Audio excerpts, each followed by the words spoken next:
Something had to be wrong. What looks like a picture-perfect family is actually a house of secrets. Was Susan scared of Jerry?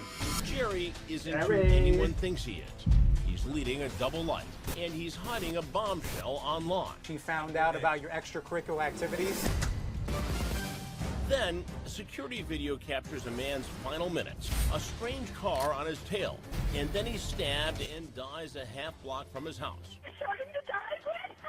Today, mystery in Nebraska. Who killed Jason Vesper? It was somebody that was very angry.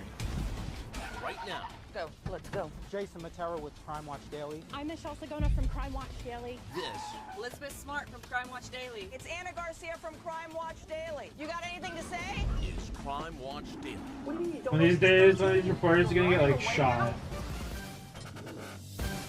Running up to people like that. Daily, everyone. I'm Chris Hansen. We start today Especially in in Alabama America. and a mystery on Memorial Day weekend. That's the last time the family of Susan Osborne has seen or heard from the mother and her 15-year-old son.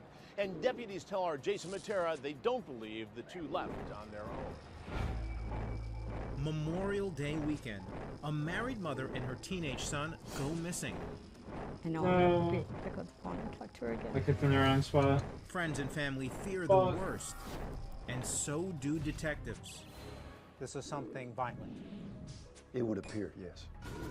Now, secret emails from the missing mom to her best friend She knew a lot more than what she ever let out to you. lead cops down a sordid path Sickening. Real sickening. to a family's deep secrets. We talked to the sheriff, and he said that she found out about your extracurricular activities.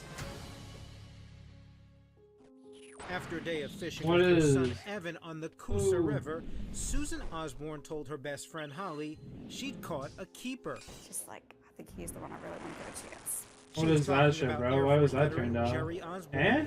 From the day the two met, Holly says I was Susan doing this not even like head an hour over ago. heels. I remember her sending me pictures of texts, and she goes, "This is the guy I'm really, really liking right now." Jerry was the first man Susan dated after her divorce from Evan's father. The following year, they were married. I don't believe he ever had a family before, so to him, this was his family. Susan's mom, Linda Anklim, lived in Texas and only met her son-in-law a few times, but she says he seemed to be a great fit for her daughter and grandson. He was very protective of them. He wanted Susie to look nice. He didn't mind buying her dresses all the time. He also provided them with a nice home. Susan even quit her job so she could be a full-time wife and mother. The last time Linda visited them in Alabama was Mother's Day. And she took me out for a manicure, pedicure. We did lunch. It was a great visit, but just a few weeks later, something completely out of the ordinary happened. I went to Michigan in June for my granddaughter's graduation, and I was sending her pictures all the time, and I wasn't hearing anything. She wasn't answering for several days. Linda says her daughter had never gone more than a day or two without returning her text or phone calls. And my last text was jokingly, "Susie, if you don't answer my text, I'm going to have to come to Alabama and look for you."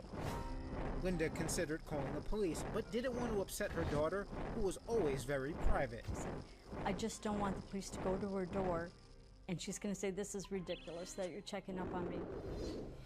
She even sent Susan a letter, but to her shock, it soon came back marked not deliverable. It made me sick, and that letter came back. Mysteriously, around the same time, Susan also stopped responding to her best friend Holly, who had moved away to South Florida just before Memorial Day. The phone was disconnected. I started thinking, okay, is she mad at me because I moved? Then when I couldn't get anyone on Evan's phone either, and then they were both disconnected, I knew something had to be wrong. Neither knew how to reach Susan's husband, Come Jerry. on, die. had no Get a number for fat Jerry. 70 here. I knew he worked at the Air Force Base. Fat Linda for admits she already knew 54. Susan's new husband. Nothing. Now, after 2 months, she finally called the sheriff for help. Right away, deputies spot something curious. Susan's car in the driveway. When we pulled up to the I'm residence, dead. we started to realize that this was probably more in depth than we initially thought. With a knock on the door, they learn Susan and Evan aren't there, only her husband, Jerry Osborne. I know how I survived that. Mr. Good Osborne luck. opens the door and he's thoroughly cleaning his residence. Then Jerry drops a Dear John Some surprise. sloppy fucking play What right does he now. tell you about his wife's disappearance? That on Memorial Day, she decided to leave him. A man had come and picked her up and her son up. Jerry tells cops the next day Susan returned, taking furniture and other items from the house. He also claimed to have proof that Susan and Evan were still alive. He was able to produce a medical bill for Evan that he had obtained oral surgery a few days after they had